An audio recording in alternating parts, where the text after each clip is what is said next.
बिस्मिल्लाहिर्रहमानिर्रहीम। अस्सलाम वालेकुम डियर स्टूडेंट्स, मैं हूं आमिर हसन और उम्मीद करता हूं आप सब खैरियत से होंगे। डियर स्टूडेंट्स, आज हम डिस्कस करने जा रहे हैं पार्ट 2 के इम्पोर्टेंट लॉन्ग क्वेश्चन। बोर्ड के हिसाब से कौन कौन से क्वेश्चन हैं जो चैप्टर डिफरेंट में से एम हैं अकॉर्डिंग टू ALP, जो पेपर आपका होने जा रहा है 2021 में। सबसे पहले बेटा हम डिस्कस करते हैं चैप्टर नंबर 12 को। तो चैप्टर नंबर 12 में जो सबसे पहला लॉन्ग क्वेश्चन है जो एम है वो हमारे पास है बेटा गाज़िज़ला। ऐसे आ सकता है, गाज़िज़ला को डिफ़ाइन करें और उसकी 3 में से कोई एप्लीकेशन आ सकती है। और सबसे ज़्यादा जो एम एप्लीकेशन है वो बेटा मैंने आपके सामने इसमें लिखी है, calculate electric field intensity due to infinite sheet of charges. ठीक है, इसके साथ नंबर 2 पे बेटा जो एम लॉन्ग क्वेश्चन है वो हमारे पास है electric potential at a point due two point charge. और नंबर 3 पे बेटा जो हमारे पास एम लॉन्ग क्वेश्चन है वो मिलीकॉन ऑयल ड्रॉप मेथड है। ठीक है, और इसके बाद नंबर 3 के बाद नंबर 4 पे जो बेटा हमारे पास लॉन्ग क्वेश्चन है वो ऐसे आ सकता है, कैपेसिटर को डिफ़ाइन करें और कैपेसिटेंस कैलकुलेट करें पैरेलल प्लेट कैपेसिटर की। और नंबर 5 पे बेटा जो इसमें एम लॉन्ग क्वेश्चन बन सकता है वो एनर्जी स्टोर्ड इन कैपेसिटर है। अब इसमें सबसे ज़्यादा जो लॉन्ग क्वेश्चन एम हैं वो 3 में आपको डिस्कस कर देता हूँ। एक तो बेटा सबसे पहले ज़्यादा एम इन 5 में से डिफाइन गाज़िज़ला and calculate electric field intensity वाला फर्स्ट वन। इसके बाद 4th एंड 5th वन, मतलब ये 3 लॉन्ग क्वेश्चन इस चैप्टर में सबसे ज़्यादा अहम है। लेकिन इन 5 में से कोई भी आ सकता है, लेकिन ज़्यादा आने के चांसेस बेटा इन 3 के हैं। इस तरह बेटा अगर हम चलें चैप्टर 13 की तरफ, तो चैप्टर 13 में जो पहला लॉन्ग क्वेश्चन बन सकता है वो है resistivity and its dependence upon temperature. और सेकेंड नंबर पर बेटा जो लॉन्ग क्वेश्चन बन सकता है वो electric power and power dissipation in term of resistors है। और नंबर 3 पे बेटा अगर हम बात करें तो वो किर्चॉफ रूल है। आप जानते हैं 2 रूल हैं, first rule and second rule, ये दोनों बेटा लॉन्ग में आ सकते हैं। और नंबर 4 पे सबसे अहम लॉन्ग क्वेश्चन चैप्टर 13 का वी स्टोन ब्रिज, और बहुत दफ़ा बेटा लॉन्ग क्वेश्चन बोर्ड के ये पेपरों में आ चुका है। तो इसमें भी अगेन 2 लॉन्ग क्वेश्चन सबसे ज़्यादा अहम है, एक वी स्टोन ब्रिज वाला और एक resistivity and its dependence upon resistance. ठीक है, इसके बाद बेटा अगर हम बात करें चैप्टर 14 की तो इसमें भी 5 लॉन्ग क्वेश्चन आ रहे हैं। पहला लॉन्ग क्वेश्चन हमारे पास है force on a current carrying conductor in a uniform magnetic field. और नंबर 2 पे हमारे पास है एम्पेयर्स लॉ। एम्पेयर्स लॉ की डेफिनेशन आ सकती है और साथ इसकी एप्लीकेशन है, जैसे गाज़िज़ला की एप्लीकेशन है, लेकिन ये है फील्ड आपने फाइंड करने हैं due to a current carrying solenoid. और ये क्वेश्चन भी बोर्ड के एग्जाम में बहुत दफ़ा रिपीट हो चुका है। इस तरह बेटा इसमें जो थर्ड लॉन्ग क्वेश्चन बन सकता है वो force on a moving charge in magnetic field है, ये भी काफ़ी अहम लॉन्ग क्वेश्चन है। इसके बाद नंबर 4 पे डिटर्मिनेशन ऑफ E/m या charge to mass ratio for electron है। और नंबर 5 पे बेटा torque on current carrying conductor है।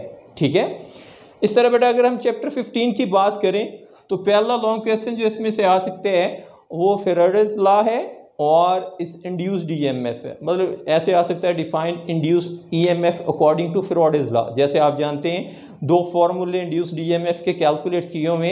पहला मोशनल EMF वाला है जो आपने EMF is equal to -VBL sine of theta निकाला हुआ है, और फेराडेज लॉ में phi is equal to -n delta phi over delta t derive करना है। तो ज़्यादा प्रोबेबिलिटी फेराडेज लॉ की मदद से इंड्यूस्ड EMF की वैल्यू कैलकुलेट करने के लिए है। नंबर 2 पे बेटा है mutual induction and self induction. इन दोनों में से कोई आ सकता है और आप वेल फेमिलियर है, अगर आपको एक आता है तो दूसरा भी आता है, क्योंकि म्यूचुअल इंडक्शन आपको आता है तो जहाँ पे आपने कांस्टेंट mm यूज़ किया है, mm को रिप्लेस कर देंगे ll से तो वो म्यूचुअल से कन्वर्ट हो जाएगा बेटा सेल्फ इंडक्शन में। और इस चैप्टर में सबसे अहम long question energy stored in inductor. Mostly पेपरों में अगर आप बेटा पास पेपर उठा के देखेंगे तो या तो चैप्टर 12 वाला एनर्जी स्टोर्ड इन कैपेसिटर आया होता है या फिर चैप्टर 15 में से एनर्जी स्टोर्ड इन इंडक्टर आया होता है। कह लें कि ये मोस्ट फेवरेट लॉन्ग क्वेश्चन है पेपर सेटर के हिसाब से। और इसमें जो बेटा चौथा लॉन्ग क्वेश्चन है वो AC जनरेटर्स के रिलेटेड है। ठीक है, अब बेटा हम जाते हैं चैप्टर 16 की तरफ। चैप्टर 16 में अगर हम बात करें तो सबसे पहले लॉन्ग क्वेश्चन है हमारे पास AC थ्रो इंडक्टर, और दूसरे नंबर पे हमारे पास सबसे अहम लॉन्ग क्वेश्चन है AC थ्रो RC, मतलब रजिस्टर और कैपेसिटर एक दफ़ा कम्बिनेशन लगा हुआ है, और फिर RL है, रजिस्टर एंड इंडक्टर लगे हुए हैं सीरीज़ में। ठीक है, ये दोनों कंबाइन नहीं आएंगे, या तो बेटा आ जाएगा AC थ्रो RC या फिर बेटा आएगा AC through RL series circuit. और सेकंड नंबर पे जो अहम इसमें क्वेश्चन है और आखिरी क्वेश्चन इस चैप्टर का वो है बेटा सीरीज रेजोनेंस सर्किट, या फिर एक और तरह से आ सकता है जैसे मेंशन है RLC सीरीज सर्किट। ये भी सबसे ज़्यादा पूछे जाने वाले ये दो लॉन्ग क्वेश्चन हैं, RLC सीरीज सर्किट या फिर AC थ्रो RC सर्किट या फिर बेटा AC थ्रो RL सर्किट। मतलब क्वेश्चन नंबर 2 और क्वेश्चन नंबर 3 है इस चैप्टर में बेटा जो सबसे ज़्यादा रिपीटेड क्वेश्चन हैं। चैप्टर नंबर हमारे पास 17 है, इसमें जो पहला लॉन्ग क्वेश्चन है वो है strain energy in deformed materials. ठीक है, और दूसरे नंबर पे बेटा जो लॉन्ग क्वेश्चन है वो सबसे ज़्यादा अहम है इस चैप्टर में, वो इलेक्ट्रिकल प्रॉपर्टीज़ ऑफ सॉलिड या फिर एनर्जी बैंड थ्योरी। इसकी बेस पे कैसे कोई मटेरियल इंसुलेटर के तौर पे बिहेव करता है, कैसे वो कंडक्टर के तौर पे बिहेव करता है, और कैसे बच्चों सेमीकंडक्टर के तौर पे बिहेव करता है। और थर्ड इसमें से long question intrinsic and extrinsic semiconductors. ठीक है, और नंबर 4 पे बेटा मैग्नेटिक प्रॉपर्टीज़ ऑफ सॉलिड, इसमें डिफरेंट डेफिनेशंस हैं, वो कंबाइन होके एक लॉन्ग क्वेश्चन भी आ सकता है। तो इसमें बेटा हॉट फेवरेट जो लॉन्ग क्वेश्चन है वो क्वेश्चन नंबर 2 एंड 3 है, energy band theory and intrinsic and extrinsic semiconductors. अब बेटा हम चलते हैं चैप्टर नंबर 18 की तरफ। चैप्टर नंबर 18 में पहला जो लॉन्ग क्वेश्चन है वो बेटा रेक्टिफिकेशन है, और इसकी टाइप्स हैं, मतलब हाफ वेव रेक्टिफिकेशन और फुल वेव रेक्टिफिकेशन। और नंबर 2 पे बेटा अगर आप देखें तो हमारे पास ट्रांजिस्टर एज एम्पलीफायर है, और ये वेल फेमिलियर है, इस चैप्टर में से सबसे ज़्यादा दफ़ा पूछे जाने वाला लॉन्ग क्वेश्चन है। और मोस्ट प्रोबेबिलिटी यही होती है कि ये पहले दो में से कोई आ जाता है, या तो रेक्टिफिकेशन आ जाता है या फिर बेटा ऑपरेशनल एम्पलीफायर से पहले जो हमारे पास है ट्रांजिस्टर एज अ एम्पलीफायर। और फिर आगे आखिरी जो लॉन्ग क्वेश्चन इसमें बन सकता है वो बेटा ऑपरेशनल एम्पलीफायर की दो टाइप्स होती हैं, आप वेल फेमिलियर है, इन्वर्टिंग एंड नॉन इन्वर्टिंग। मतलब गेन आप कैलकुलेट करें इन्वर्टिंग एम्पलीफायर की, और गेन आप कैलकुलेट करें नॉन इन्वर्टिंग एम्पलीफायर की। तो हॉट फेवरेट पहले दो ही हैं, rectification and transistor as amplifier. Chapter number बेटा 19 की अगर हम बात करें तो इसमें सबसे पहला लॉन्ग क्वेश्चन ही सबसे ज़्यादा पूछे जाने वाला लॉन्ग क्वेश्चन है, वो हमारे पास बेटा है फोटो इलेक्ट्रिक इफेक्ट। ये बेटा दो तरह से पूछा जा सकता है, photo electric effect bye classical theory and photo electric effect bye modern view या आइंस्टाइन व्यू। ठीक है, इसके बाद बेटा हमारे पास कॉम्पटन इफेक्ट है। नंबर 3 पे हमारे पास डेविसन एंड जर्मर एक्सपेरिमेंट है, और नंबर 4 पे बेटा हमारे पास हाइजेनबर्ग अनसर्टेनिटी प्रिंसिपल है, और नंबर 5 पे हमारे पास ब्लैक बॉडी रेडिएशन है। अब इनमें से भी ये जो हमारे पास टॉप 3 के क्वेश्चंस हैं, मतलब photo electric effect, Compton effect and Davisson and Germer experiment, ये हॉट फेवरेट हैं बेटा इस दफ़ा जो बोर्ड के एग्ज़ाम में उनके हिसाब से।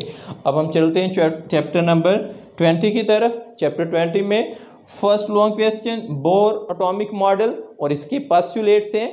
नंबर 2 पे बेटा क्वांटाइज रेडियाई है, या फिर वो क्वांटाइज एनर्जी के बारे में पूछ सकते हैं। और नंबर 3 पे हमारे पास बेटा प्रोडक्शन ऑफ एक्सरेज हैं, और इसकी टाइप्स हैं। टाइप से मुराद दो तरह की हैं, एक तो के अल्फा बीटा वाली हैं, वो वाली नहीं मैं डिस्कस कर रहा। टाइप से मुराद वो तो प्रोडक्शन ऑफ एक्सरेज में ऑलरेडी आ जाएंगी।